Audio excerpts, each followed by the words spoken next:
Good morning guys! Another day, another tutorial. So ngayong araw nga guys ay papakita ko sa inyo yung bagong prompt na ginawa nating um, couple version. So guys, open nyo na yung mga Google Gemini nyo dyan at i-upload nyo na yung picture na gusto nyong gamitin at gamitin nyo tong prompt na ginawa nating couple version guys.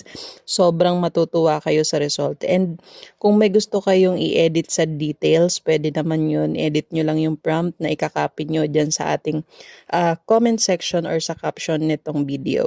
So, yan guys, ginagawa na natin. Nag-select na ako ng picture dyan, tapos nilagay ko na rin, or pinaste ko na rin dyan yung prompt na napili ko. Tapos eto guys, yung result. 'Di ba guys, sobrang ganda. Sobrang nakuha niya yung command na gusto natin. Kaya guys, ano pang inaantay nyo? I-try nyo na yung prompt na to kung gusto nyo na rin ng couple version. Yun lang.